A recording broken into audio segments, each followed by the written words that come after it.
been a while since we've done anything venomized on the channel in terms of the Multiverse Story Arc.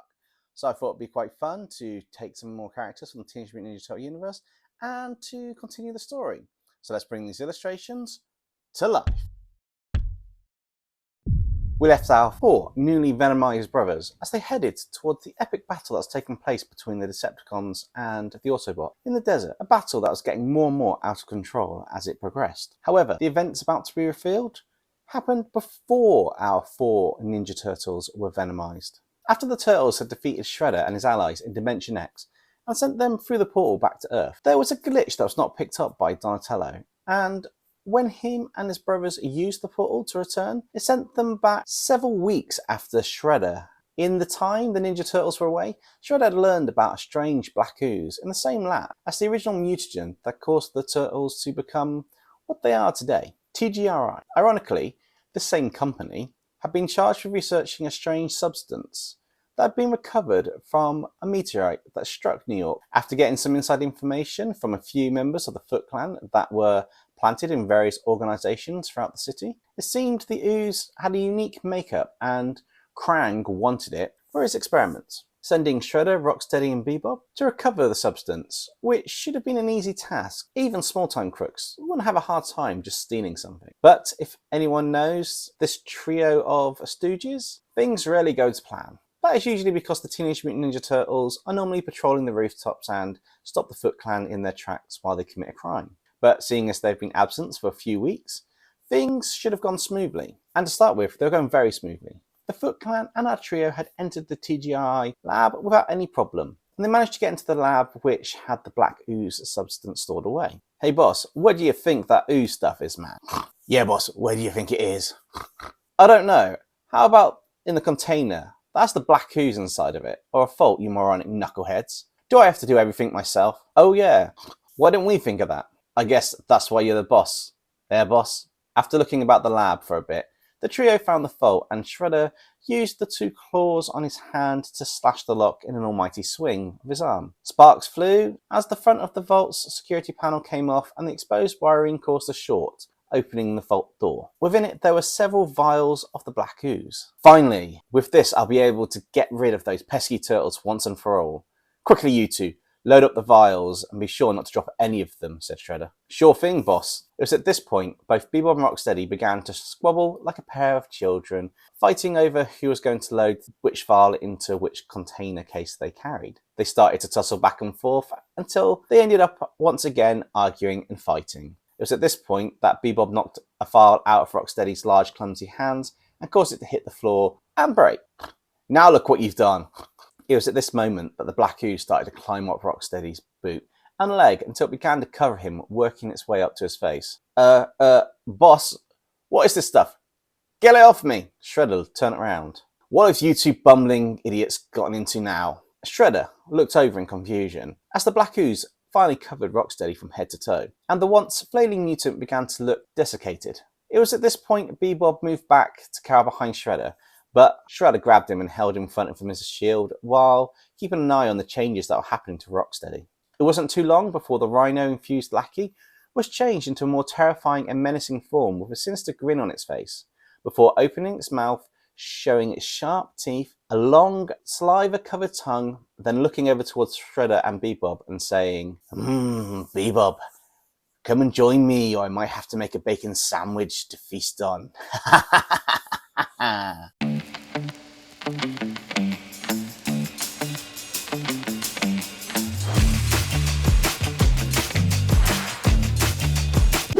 No way am I becoming a bacon sandwich, boss?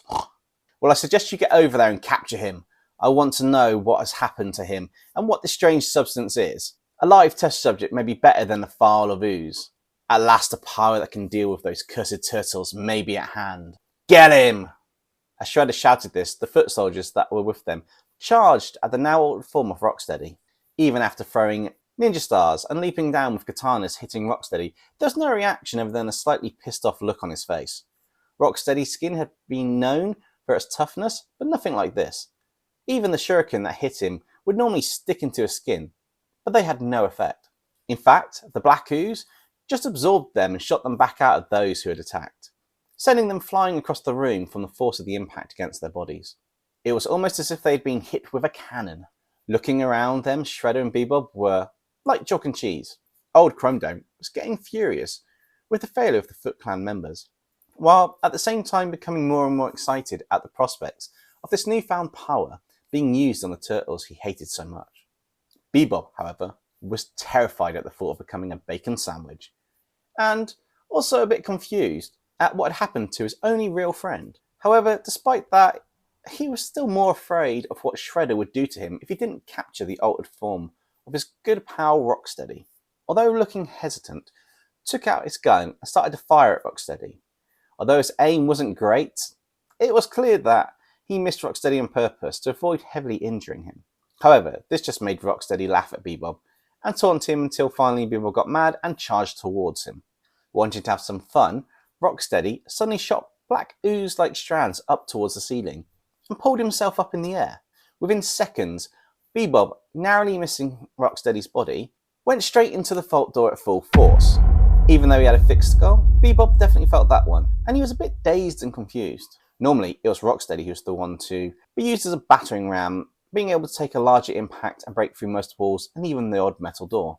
Shredder looked on as he held his head in the palm of his hand in utter disbelief. Although, by now, he should have been used to the scene. He couldn't believe how or why he kept those two round, other than to do his menial tasks and deal with Krang when he didn't want to or wasn't in the mood. Bebop suddenly came to his senses after being dazed a bit from the impact of hitting the vault door. The thing that brought him round wasn't Shredder, or just his natural thick skull, but a menacing laugh that sent a chill throughout his body. It was Rocksteady laughing while hanging upside down, with the black ooze strand slowly descending towards Bebop. By this point, Bebop was shaking and frozen on the spot. His warthog-like instincts began to kick in, causing him to be paralysed in fear. Well, that was until a large drop of saliva from Rocksteady's long lizard-like tongue dropped on his shoulder. It was at that point Bebop's fight or flight response kicked in, and as you might have guessed, it was a flight response. He panicked, and in the chaos, he ran over and smashed a container full of the black ooze. It was at this point Rocksteady stopped, watching the scene unfolded before him as Bebop was a sight to behold, dashing around in pure fear, smashing lab equipment as he hit the tables and the scientific machines. All the while, the ooze was climbing up and covering him. He ended up stumbling towards Shredder, who was shouting to him, "No, don't come over!" But it was too late. Bebop tripped over one of the arms from a smashed machine and went flying towards Shredder. He put his arms up to protect himself and throw Bebop away. However, it was too late. The minute Bebop collided with old Shredhead, even though he was thrown across the room, the black ooze had already clung to Shredder's hands and started to cover him as well. It wasn't long before Shredder had become altered by the ooze-like substance. Little did they know, at the time he had become venomized just like Bebop and Rocksteady. Speaking of Bebop, when he went flying, some of the black ooze was knocked off him by the impact of hitting the wall from Shredder's throw. It ended up going down a drain towards the sewers with some other liquids that were knocked over. But, like Shredder, Bebop had also changed form, covered by the ooze. As for the parts of the ooze that went down the drain towards the sewers, who or what they infected next, only time will tell.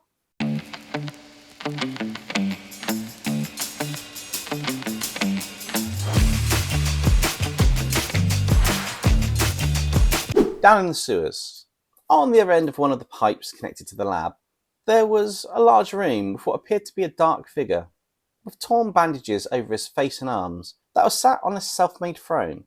This might seem a little strange, but things are going to get to a whole new level of weird. That being said, in New York, weird was kind of a normal thing, especially with 4 mutant Ninja Turtles and a giant rhino and warthog roaming the streets, battling it out. But in this area beneath the streets, in what could be best described as a lair, an enemy, well, a small army of rats filled the room, where a dark figure sat on a throne. A throne made of living rats. The leader was one who goes by the name the Rat King, always wearing filthy and tattered rags and bandages over his body. He does have one ability that's given him the name the Rat King. He is able to control and influence rats using a telepathic ability. This ability can only influence rats, and it has at times been strong enough to influence the actions of Master Splinter. However, at this time he was thinking of his next move, and was trying to think of a way to get revenge on the Teenage Mutant Ninja Turtles for stopping his last plan. Although he is not always an enemy to the Turtles, the Rat King's last plan to turn everyone into rats and take over the city was thwarted by the band of brothers to save their father, Master Splinter, who, incidentally, is a human-sized talking rat. While pondering his next move, he heard the sound of one of the rats in his army screaming in agony. Other rats were squeaking while running away from the sounds of pain and agony. Confused, angered, and a little bit curious, the Rat King got up and headed towards the direction of his fleeing subjects. As he did, the throne of rats fell apart in an orderly manner and began to follow him due to his influence. As he was walking, the rats that were fleeing began to fall back under his influence and rejoined the ranks of his army behind him. It wasn't long before the scream stopped and the air was filled with short cries of death. The Rat King could feel those under his influence being lost, even if it was for a brief moment. This could mean the rats were unconscious or something was interfering with his telepathic connection, but it could also mean death. Unfortunately, what he was sensing was death. As he got closer and closer, he could sense the sharp, sudden pain and feel the life being drained out of the rats that were screaming. Turning a corner in the sewers, the Rat King was horrified at the sight he saw. There were parts of half-eaten rats all over the place, and a large rat-like creature with a black substance covering its body, flowing with black, kind of like tentacles. The Rat King seemed to be able to sense this is a rat, but also something else was there as well. Perhaps the strange black form of it, but he was unsure.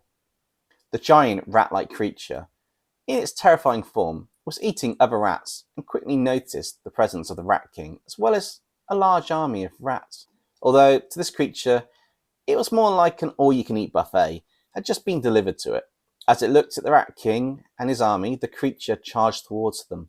The Rat King lifted his arm and pointed at the enemy. All of a sudden, a tsunami of rats rushed towards their foe, engulfing the creature that was taken aback with the initial impact of this tidal wave.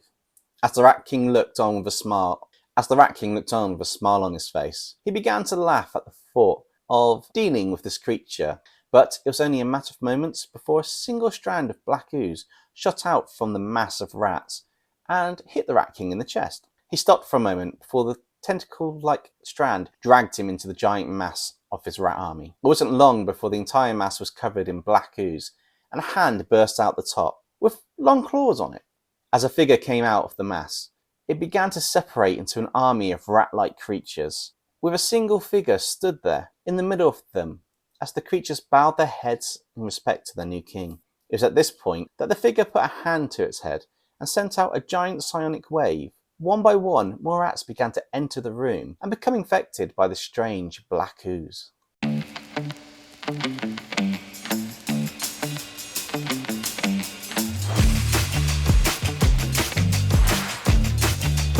Master Splinter was meditating in his room within the turtle lair and was enjoying the peace and quiet. Although he loved his sons, they were 4 teenagers and could be a bit rowdy to say the least. But during this time, while in deep meditation, Master Splinter picked up on the psionic wave that had been sent out, calling all rats on an instinctive level to find and follow it back to the Rat King, who is now converted and infected by the black ooze. Despite this, however, Master Splinter has an extremely strong will and was fighting and resisting this calling. Unfortunately, the new powers of the Rat King allowed him to pick up on the fact that Master Splinter was fighting the influence and decided to go and convert this strong-willed individual to increase the power of his own army. All of a sudden, the army of infected rats charged out and headed throughout the sewers in the direction of the turtle lair. Feeling uneasy for an unknown reason, Master Splinter decided to do some training to refocus and take his mind off things. While he was practicing in the training room, he was unable to shift the uneasy feeling that something bad was about to happen. Not to mention, he felt like he was being watched. He wasn't wrong in this. One of the infected rats was keeping an eye on Master Splinter, while awaiting its brethren and the Rat King to arrive. It wasn't long before Master Splinter ended up uncovering the small spy as he was training. But moments into finding and wondering what this creature was, a large flurry of similar creatures came into the lair and surrounded Master Splinter on all sides. They were on the pipes, the floors, any ledge or shelf or anything they could pretty much sit on surrounding him. It was rather intimidating, to say the least. Master Splinter looked around, wondering what was going on and what happened to all of these rats for them to line up around him like this. He was on guard but decided not to make any sudden movements. His eyes panned across the room. A section of the strange creatures on the floor parted aside, and at that moment Master Splinter shook his head and stumbled slightly. A voice could be heard coming from the shadows, behind the entrance that had opened up. "So you're able to withstand our psionic influence? Interesting. Who are you? What are you doing to me?" As the figure moved forwards, Master Splinter could see a large humanoid shape, also covered in a black type of living ooze. As Master Splinter looked at the figure, the ooze moved aside slightly, showing part of the Rat King's face. "It's you. I thought we'd seen the last of you when we stopped your plans of turning everyone in the city to rats." "Yes, but where are your precious sons, those turtles, who ruined my plans last time? Rumour has it they've been missing for several weeks now.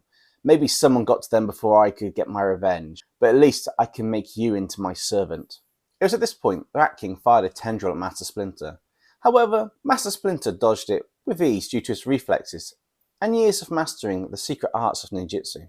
Seeing this, the oozing form of the Rat King shot out several more tendrils, but once again, Master Splinter skillfully avoided all of these. It was at this point that some of the oozing rat creatures fired a small tendril where Master Splinter just landed. Being unable to avoid this attack, Master Splinter blocked it with his walking stick that he carries around. As the black ooze tendril hit, it started to wrap around the stick. Seeing this, Master Splinter threw the stick away and watched as the ooze-like substance stopped covering it and returned back to the rat-like creatures. Suddenly realizing that all these creatures must be able to do this, and he was cornered, Master Splinter was trying to figure a way out, but it was too late. Within that moment, all of the creatures and the Rat King shot tendrils towards Master Splinter. All he could do was try to block it with his arms as they hit, covering him in a black cocoon. It didn't take long before Master Splinter became converted by the ooze and left the training room with the Rat King as a new member of his army. The only trace of anything happening? There was a small piece of ooze that had been left from one of the creatures in the corner of the training room, a piece that would later be found when the four turtles returned from Dimension X.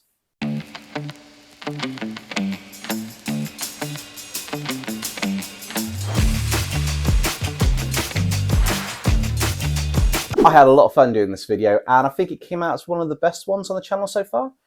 I absolutely love all the artwork, and my two favourites have to be Bebop. I just think the colours and that just go so well, and the pose just worked. And Master Splinter, I quite liked his pose. But let me know which one is your favourite in the comments below. Who knows, maybe I should do some more Teenage Mutant Ninja Turtle characters. Maybe Baxter Stockman, April O'Neil, could potentially do Krang. Be a bit weird, but it could be interesting. Don't forget, Monday is the last chance to submit for this month's community redraw. You can find details on how to submit in the description below, and details on screen now of what the theme is. Design your own Pokemon or dragon, include a headshot and a body shot, and a little bit of information about it just to help with the storyline and to know what abilities or type it is. Anyway, I hope you enjoyed the show today. I had a lot of fun doing this one. Stay safe, everybody. Catch you next time.